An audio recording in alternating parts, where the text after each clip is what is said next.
What's the latest on the investigation this morning? So I keep a couple of different things. And last night we received a briefing from the FBI talking with reporters, a special agent in charge of this investigation, and a couple of things. One, there is no mental health illness history that this individual has. I think that's important. Obviously, people have been asking about that. The FBI says it's checked all of their holdings and they have no references to that individual. Let me translate that for you.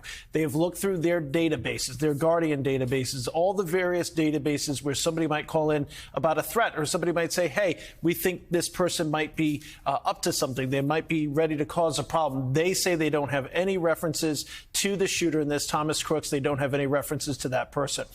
The gun purchased legally, separately, are reporting from multiple law enforcement officials. It was the father that purchased the gun. I know folks are going to have some questions. Did the dad know about something? What's happening there? The FBI says on the record, the family is cooperating, and we've received no indication at this point that the family had any foreknowledge of this incident or this event. In the car and at the home, what has been described to us as canisters or some sort of container contains something that the FBI is calling what might have been a rudimentary explosive device. Let me translate all that. It sounds like it's an incendiary device, not necessarily explosive. So it's not a car bomb, but it might be something that if he was able to detonate, perhaps remotely, which is something we're going to be tracking today, if he was able to detonate that, it might have served as a distraction for law enforcement or served to injure law enforcement who was going to search his vehicle. So that's any indication, sorry to interrupt you on that. So any indication, I mean, did this person build it, make it?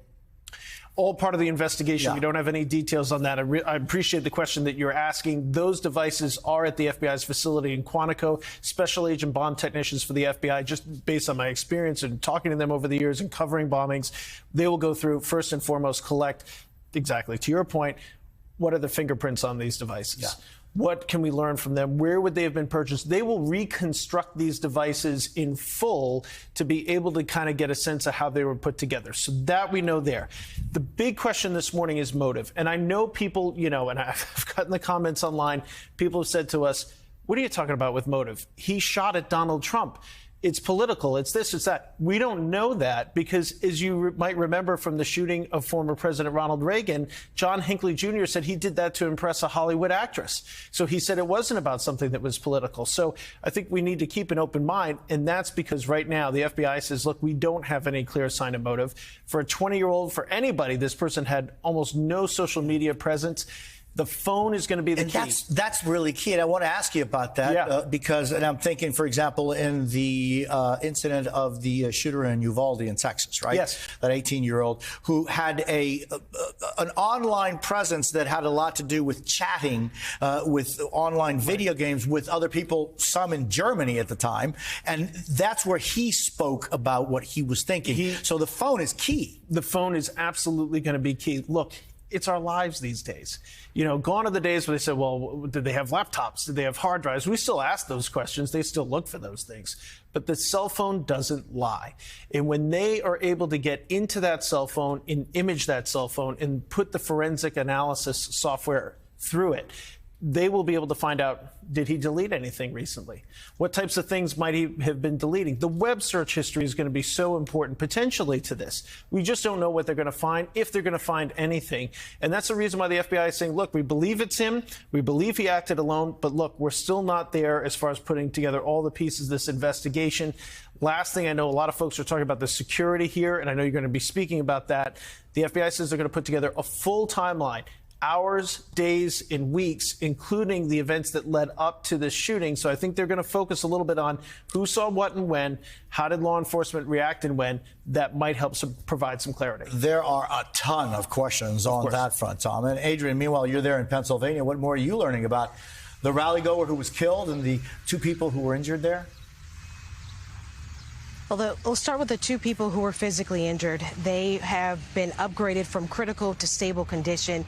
And they, too, like the gentleman who is now deceased, are all from Pennsylvania. The man who died, that's 50-year-old Corey Compertor, and I apologize to his family. We do not want to get his name wrong. But he died shielding his loved ones from those bullets. People in this community are still trying to process what they witnessed, including a woman who I spoke with right here by the name of Renee White. She was sitting directly behind President Trump. If you look at the video, you can see her. She's wearing bright blue. She has on a bright blue Make America Great Again hat. She can't believe how things turned out. And when she stops to process what happened, she was talking about how we could be having a different conversation. Here's more of what she and I talked about. Listen in. I hate that we have to have this conversation. What's on your heart less than 24 hours later after what you witnessed? Wow. You start with the tough one right away. I can't believe somebody did this. I can't believe somebody would try to take out a president, a former president of the United States. Whether it's Joe Biden or Trump, I don't think it's right.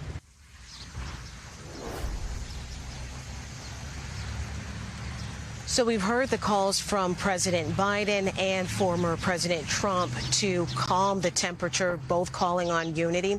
And even in my conversation with her, she's saying this has no violence while we're still, or no room in our country, while we're still waiting to learn and hear the motive. The other big question that people are wondering is how someone was able to gain access, that 20-year-old shooter, to a roof that was so close. Wherever you go here in town in Butler, that is what people are talking about. And Gary, meanwhile, you're there at the RNC. First, what's the level of security like, and what are officials there telling you?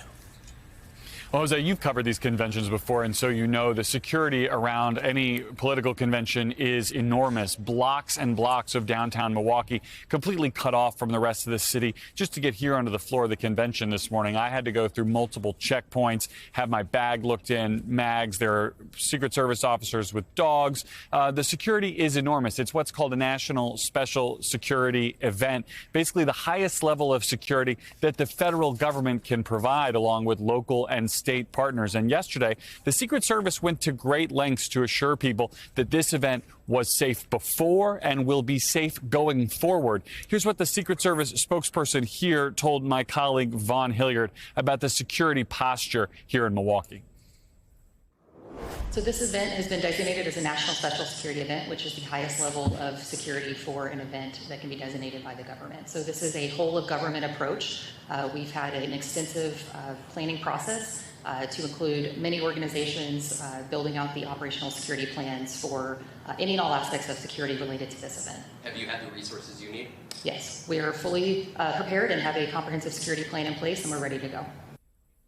And Jose, the chief of Milwaukee's local police department, had a much more simple and straightforward message. When he was asked about the preparations here in the city, he told people simply, "We got this." Hey there, MSNBC fans. I'm Luke Russert, and be sure to join me, Rachel Maddow, Jen Psaki, Lawrence O'Donnell, Steve Kornacki, Joy Reid, and many more September 7th in Brooklyn. MSNBC Live Democracy 2024. Click on the link for ticket information. We will see you there.